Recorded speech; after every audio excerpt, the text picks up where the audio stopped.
Delegation. What exactly does that mean? Legally, it means a Washington State licensed RN can have qualified nursing assistants perform a certain task in a designated setting. By having you perform these tasks, they are delegating their professional ability to perform a task to you. Once the RN delegates a task, they are still responsible and accountable for the nursing care of the client. So, it's important for an RN to trust that you know what you're doing. And on your part, when you accept a delegated task, it means that you are willing to perform that specific action in place of the RN. You need to make sure that you are given clear and specific instructions about what to do and when to do it. You should only accept a delegated task if you feel that you can perform it correctly and safely. It's a partnership, really. To help you understand your role in this partnership, I've invited Nancy Smith, an RN, to join me. Hi, Nancy. Welcome to the show. Hello, I'm happy to be here. Nancy, let's get right to the point.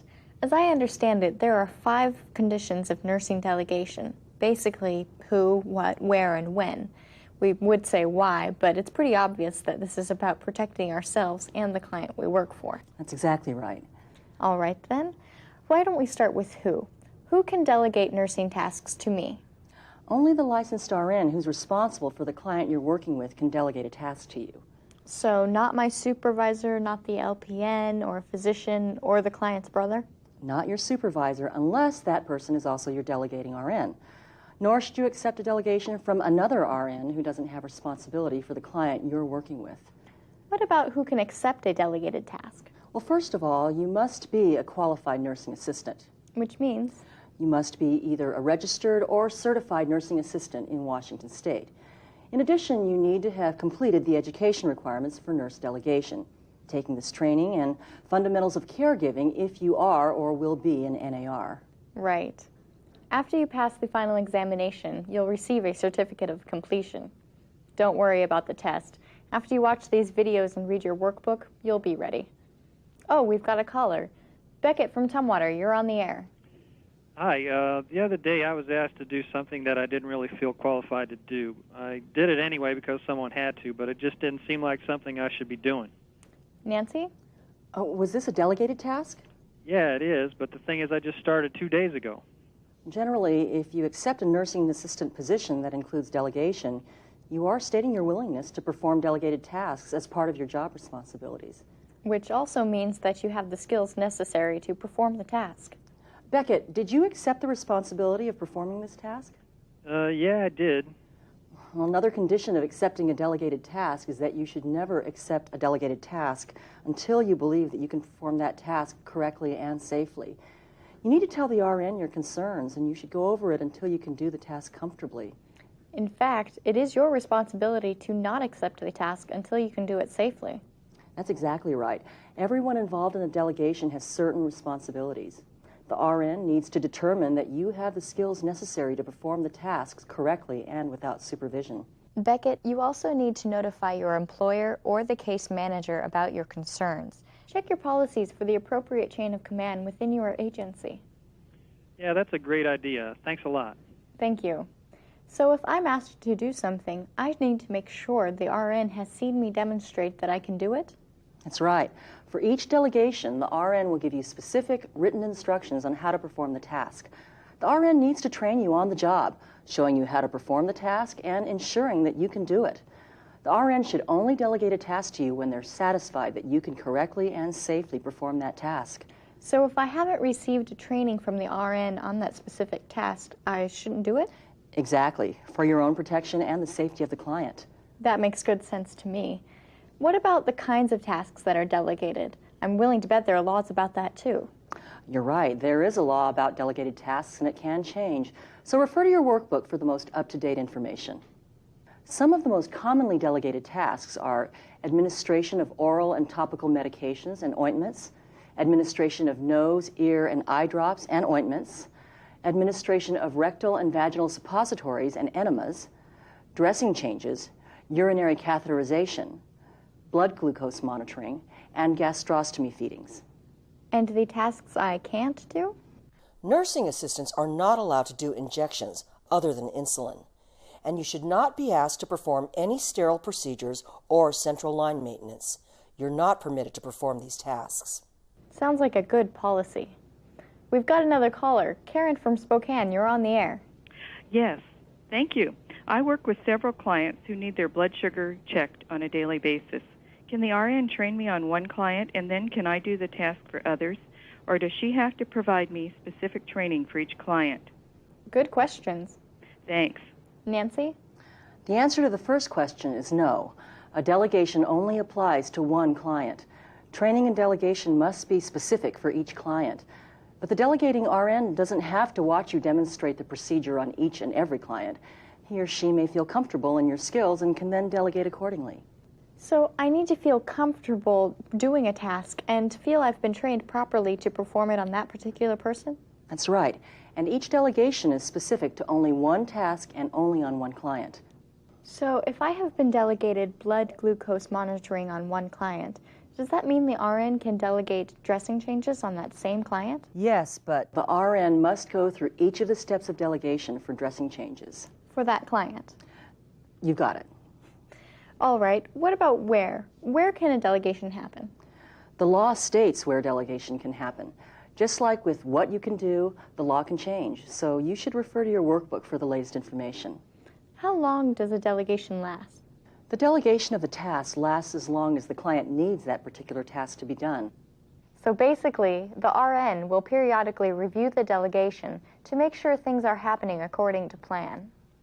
The delegating RN can visit the client more frequently, and they may if the task is complicated or they want to be sure you understand how to perform it. You can call the delegating RN anytime if there's a change in the client's condition or if you have a concern and you want the RN to reassess the situation. What if the client doesn't want me to perform the task? That's their right. In fact, a delegation is a three-way agreement. It needs to be in writing and then signed by the client or their legal representative. So before an RN can delegate a task, they have to go through all three of those steps? That's right. They have to talk to the client or their authorized representative and get their written consent. Then they have to teach you how to perform the task. The nurse has to verify that you know how to do the task correctly and safely. They're also required to provide you with written delegation instructions. That seems like a lot to do. Well, people's health and well-being is a big responsibility. It's for everyone's protection, the RN, the NA, and the client.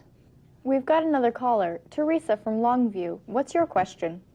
What should I do if the doctor's office calls and changes a medication order over the phone? You cannot take the order over the phone. You should immediately contact the delegating RN and your supervisor. Can they fax it to you?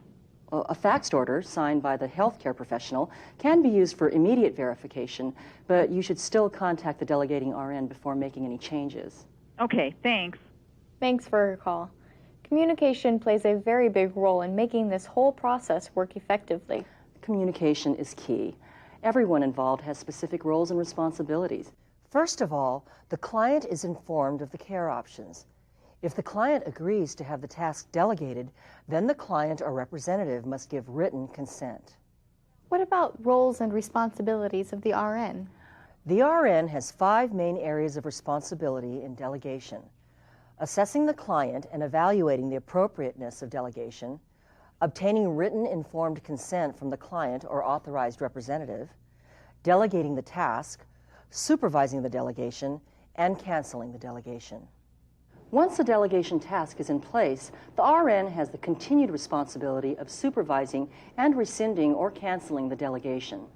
They want to make sure the client is getting the right care and then to cancel the delegation if they're not. After the delegation is in place, the RN is still accountable and responsible for the client's care.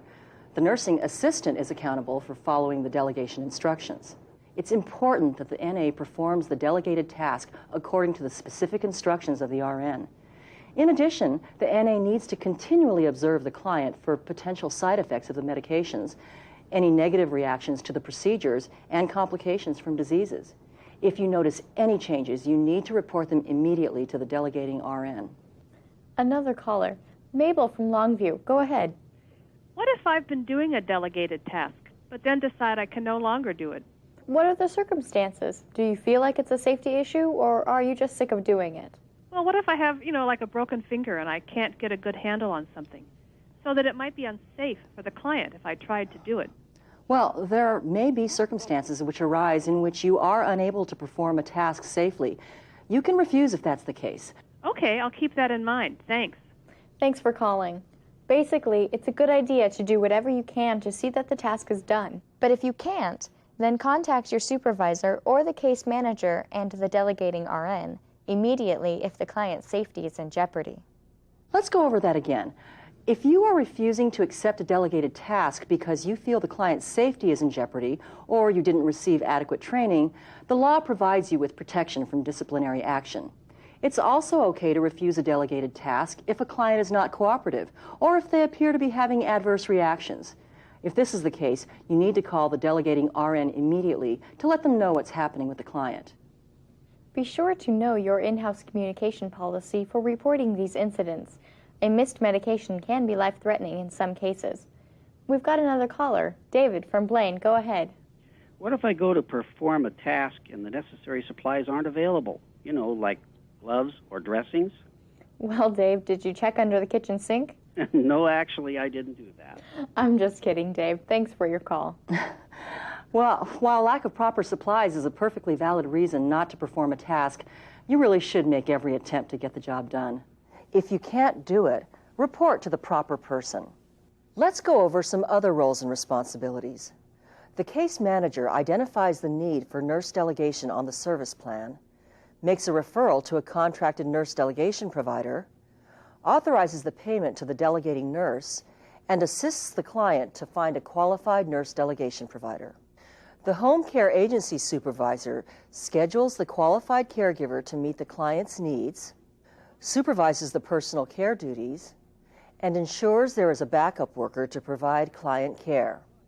The employer or administrator has certain legal requirements to meet, like ensuring that the tasks performed are allowed by law, that the nursing assistant has completed all the requirements necessary for receiving delegation, that the delegation is completed correctly, and that the tasks themselves are performed accurately. We've got another call. Jesse from Mount Vernon, go ahead. Hi, I used to work for a group home in Ferndale, but now I'm working for an adult home in Burlington. The in-house policies are really different. Is there a right way and a wrong way to do things? It is the responsibility of the employer or the administrator to set policies to provide the best client care given the size of the facility and the level of staffing. You should have a very clear understanding of the nurse delegation rules and also the policies of the home or facility where you work as well. So although the nurse delegation rules are the same, the in-house policies may differ from facility to facility. That's right. It is very important that you discuss the facility policies with your employer or administrator. Make sure you understand the communication processes that are in place. So things like who to call in case of emergency, things like that? That and even minor things like what to do if you run out of necessary supplies. Okay, great. Thanks. You're welcome. We've got another caller. Josh from OMAC, go ahead. Hi, Sherry. Hi, Ms. Smith. My question is this. What if an RN quits and a new one comes on board? Does he or she have to go through all of the steps again? Thanks for your call. Nancy? New RNs can assume the delegating responsibilities if they know the client's condition based on their own assessment, if they know the skill level of the nursing assistant performing the delegation, and if they're familiar with the plan of care. Okay, so the new RN checks the delegation plan, sees how the client is doing, and checks out the skills of the NA. That's right. And the RN needs to notify the client and document the change in his or her record. What if a delegation is canceled? Once the delegation is canceled, the RN needs to document the cancellation and help to develop a plan to continue to meet that client's care needs. When would an RN cancel a delegated nursing task? There are a number of reasons an RN would find it necessary to rescind a task. First and foremost, if the RN thinks the client's safety is being compromised or if their condition is no longer stable and predictable, delegation will be stopped. The RN may also stop delegation if she or he feels that the condition of the setting is such that delegation of the task is difficult. What if the client asks that the delegation be canceled? Once again, the client or an authorized representative has that right. RNs take on tremendous responsibility when delegating a task. They really do want to make sure it's being carried out correctly. They certainly do have a great deal at stake: their license, their reputation, and the health of their client. Well, as you mentioned earlier, it really is about partnership. An RN and the NA both play a very critical role in the care and well-being of the clients. Well, time is running out, but let's take a minute to recap. What do you think are the most important lessons, Nancy? First of all, don't accept delegation from anyone other than the RN responsible for the client you're working with. Ask plenty of questions so that you understand exactly what you're supposed to do. Report any changes in a client's status immediately. Know and understand the process for how you communicate with the delegating RN. And finally, if you don't think you can do the task safely, don't accept the delegation. Very good. Thanks, Nancy. That's all for now.